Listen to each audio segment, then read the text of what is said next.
Imagine standing in a boardroom of glass and steel, the air smelling of expensive cologne and old lies, and realizing that the people you called mentors are actually predators. I did that. I found the fraud, millions of dollars vanishing into offshore accounts, and I did the right thing. I blew the whistle. But in the corporate world, the truth doesn't always set you free. Sometimes it just makes you a target. Within 48 hours, my reputation was incinerated. I wasn't the hero. I was branded as unstable and disgruntled. I was blacklisted from every firm in the city, erased from the professional world I had spent a decade building. But the corporate exile was nothing compared to the betrayal at home. My family didn't see a man of integrity. They saw a failure who had thrown away a six-figure salary for a moral crusade that left him unemployed. I remember the look on my father's face, that cold, clinical disappointment. He told me I was an embarrassment.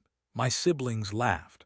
When I told them I wanted to pivot, to study urban foraging and the science of medicinal plants, the mockery reached a fever pitch. "You're going to pick weeds in the sidewalk," my brother had sneered.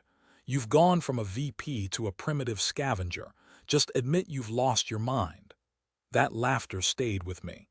It became the fuel for a fire I didn't know I could light. I walked away. I left the city, the suits, and the people who measured human value by a balance sheet. I moved into a derelict neighborhood where the soil was toxic and the people were forgotten. I spent years in the dirt. I studied botany, ecology, and the ancient wisdom of herbalism. I spent my days in the gray spaces of the city, the abandoned lots, the cracked pavement, the forgotten alleys. While my former colleagues were chasing bonuses, I was learning how to heal the earth and the people living on it. It was grueling. I lived on pennies. There were nights I slept in a drafty garage, my hands stained green and brown, my clothes smelling of damp earth. I was the weed man. I was the crazy herbalist. But every time the doubt crept in, I remembered that laughter. I realized that the corporate world was the actual wasteland, a place where souls withered in air-conditioned cubes. Here, in the mud, I found something real. I found a way to turn urban decay into abundance. I developed a system of sustainable urban ecology that didn't just clean the soil, it fed the people. I created community medicine gardens that provided free, potent herbal remedies for people who couldn't afford health care. I transformed barren, gray lots into lush, edible forests that lowered the local temperature and raised the spirits of an entire district. I wasn't just picking weeds. I was building a blueprint for the future of human survival. Slowly, the world started to notice. What my family called primitive became pioneering. My research on urban phytoremediation, using plants to scrub toxins from the soil, became a global gold standard. I didn't just find a new career, I found a calling. I founded a nonprofit that scaled this model across 10 major cities, turning concrete jungles into healing sanctuaries. I became a voice for the marginalized, proving that the most valuable things in life often grow in the places everyone else has given up on. Then came the invitation. My father's 70th birthday gala. I returned home not in a rented limo, but in a simple electric vehicle, wearing linen and boots. When I walked into that ballroom, the silence was instantaneous. I could see the recognition in their eyes, but also the confusion. They had heard the name, the architect of green cities in the news, but they hadn't connected the face. My brother approached me, his voice dripping with that same condescension, though it wavered now.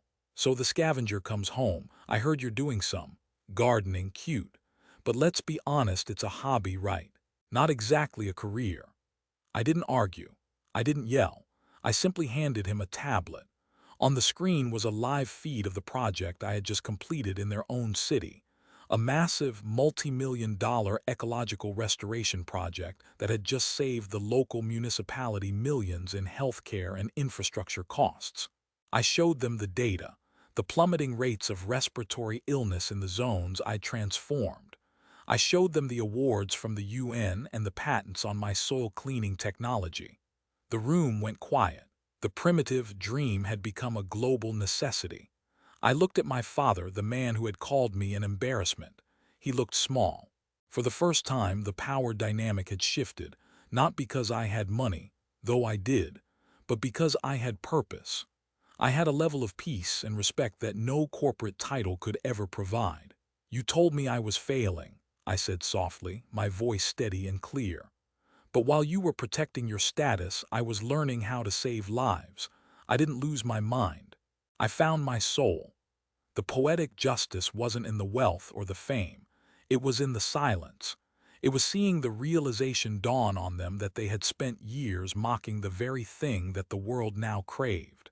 They had clung to a dying system of greed, while I had planted the seeds of a living future.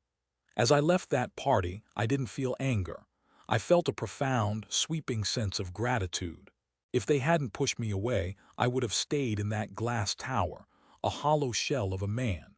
Their rejection was the catalyst for my ascension. The lesson I learned in the dirt is this: when the world tells you that your dream is ridiculous, it's usually because they lack the imagination to see the harvest. Never let the blindness of others dictate your vision. Sometimes you have to be exiled from the crowd to find the path that actually leads home. I walked out into the night air, smelling the faint scent of rain and earth, knowing that the most beautiful flowers always grow from the deepest decay. I was no longer the embarrassment. I was the redemption.